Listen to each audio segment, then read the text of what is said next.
നിങ്ങളുടെ favourite shows ഇനി ഒരിക്കലും മിസ്സാവില്ല. ഇപ്പോൾ C5 കാണും നിങ്ങളുടെ ഫേവറേറ്റ് ഷോ തികച്ചും സൗജന്യമായി. ബാലചന്ദ്രൻ ആയതുകൊണ്ട് രണ്ടാമത് പറഞ്ഞതാവാനേ വഴിയുള്ളൂ. സംശയിക്കേണ്ട ശാലിനി, നമ്മളെ പെടുത്താൻ തന്നെ അയാളുടെ ഉദ്ദേശം. അതെന്താ മോളെ നീ അങ്ങനെ പറഞ്ഞത്? അത് എന്താടി?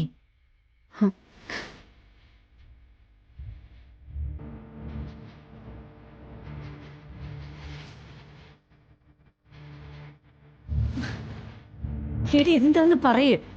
അത് ചില പ്രശ്നങ്ങളുണ്ടമ്മ.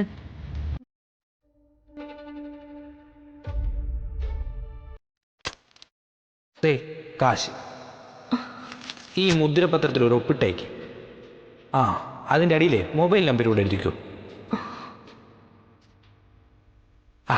പിന്നെ എൻ്റെ മൊബൈലിന് ഫ്രണ്ട് ക്യാമറയൊക്കെ ഉണ്ടല്ലോ അല്ലേ? നെറ്റൊക്കെ ചാർജ് ചെയ്ത് വെച്ചോളണേ, ഞാൻ ഇടയ്ക്കിടയ്ക്ക് വിളിക്കും. ആരാണെന്ന് നോക്ക്, ചിലപ്പോ കുളി കഴിഞ്ഞാൽ മറ്റോ നിൽക്കുമായിരിക്കും. ഇപ്പോ എങ്ങനെ നിൽക്കുന്നോ അങ്ങനെ കാണാനേ എനിക്കിഷ്ടം. ഭാര്യ കടക്കണ്ണിയിലാന്ന് അറിഞ്ഞിട്ടും സഹായിക്കാൻ മനസ്സില്ലാത്ത ഭർത്താക്കന്മാര് അവർക്ക് വരുന്ന ചില ഫോൺ കോളുകൾ കണ്ടില്ല കേട്ടില്ല എന്നൊക്കെ നടിക്കേണ്ടി വരും.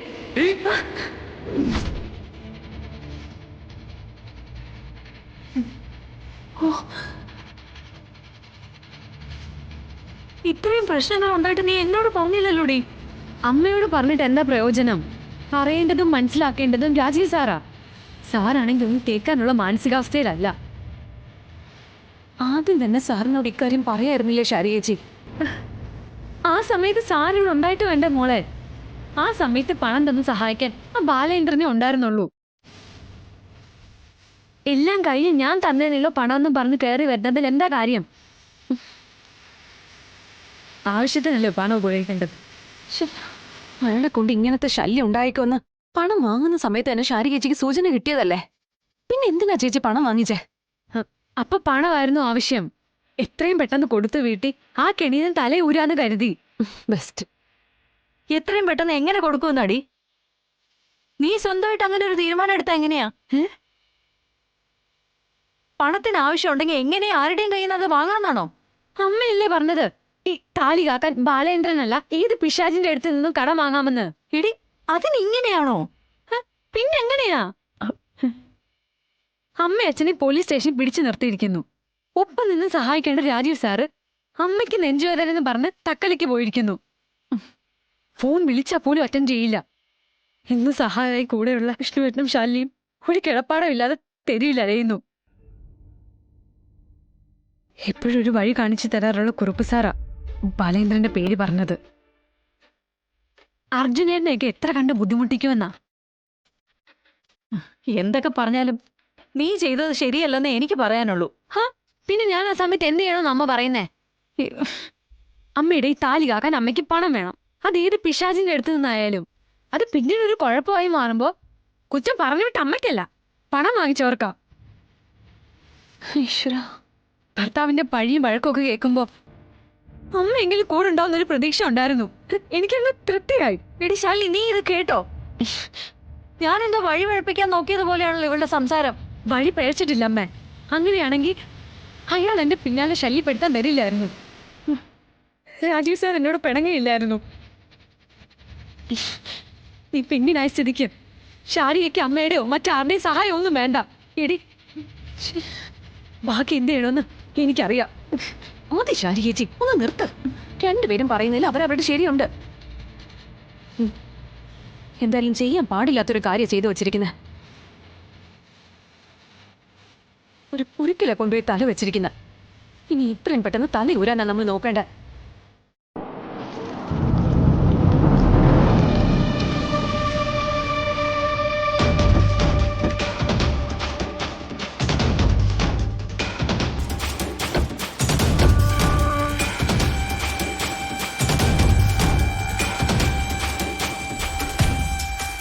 എന്താടി മരണ വീട് പോലെ? ആളും എനക്കൊന്നുമില്ല. ഈ അമ്മയുടെ നാവിന്ന് നല്ലതൊന്നും വരില്ലേ? നീ വാ.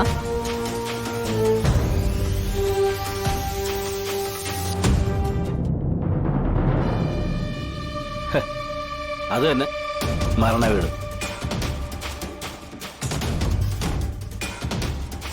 എന്തുവാ ഭാമേ ഇത്ര വലിയ ദുഃഖാചരണത്തിൽ സംഭവിച്ചത്? ഇല്ലാത്ത സന്തോഷം പുറത്തു കാട്ടാനൊന്നും എനിക്കറിയില്ല രാഘവേട്ട. ഓ,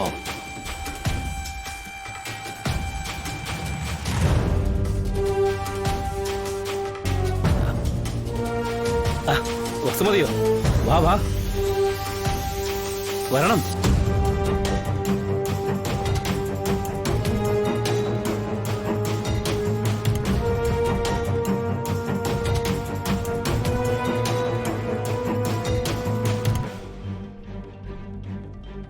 എന്താ ഭാമേ വിശേഷങ്ങൾ? ഓ, പ്രത്യേകിച്ചൊന്നുമില്ല വസുമതി. വസുമതി ഇങ്ങോട്ടിരിക്കാം, ഇങ്ങോട്ടിരിക്കും മോളെ. ഞങ്ങൾ പ്രീതിയെ കാണാൻ വന്നതാ രാഘവേട്ട. കണ്ടിട്ട് വരാം.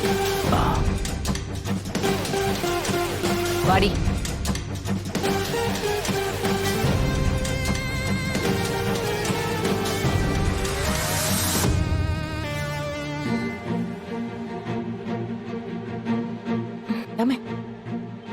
എന്താമേ സത്യാമ്മയുടെ മുഖത്തെ പവർക്കട്ടിന് പവർ കൂടിയിട്ടുണ്ടല്ലോ. അവൾക്ക് പഴയ അസുഖം വീണ്ടും തുടങ്ങിയെന്ന് തോന്നുന്നു. അതിനുള്ള മരുന്ന് ഈ വസുമതി കൊടുത്തോളാം.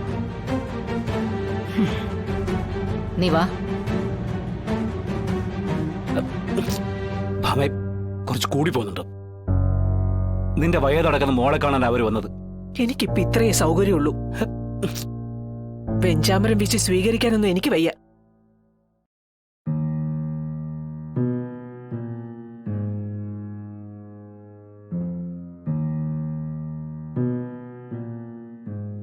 അർജുൻ,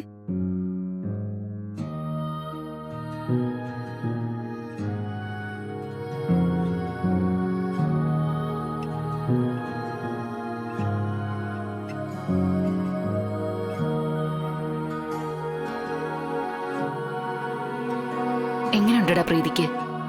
പ്രത്യേകിച്ച് മാറ്റമൊന്നുമില്ലമ്മേ. മരുന്ന് കൊടുക്കുന്നുണ്ട്. ഭേദാവാൻ കുറച്ച് കാലെടുക്കുന്ന ഡോക്ടർ പറഞ്ഞത്.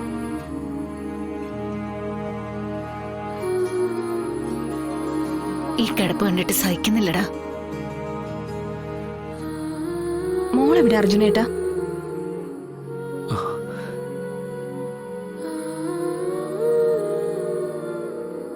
ശാലിനിയുടെ കയ്യിലുണ്ടാവുമല്ലേ?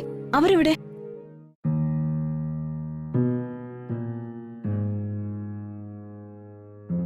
എന്താടാ? എന്താന്ന്? കുഞ്ഞും ശാലിനിയും വിഷ്ണുവും ആരും ഇവിടെ ഇല്ല അമ്മേ. അവരോട് പോയി? അവര് ഈ വീട് വിട്ട് പോയമ്മേ.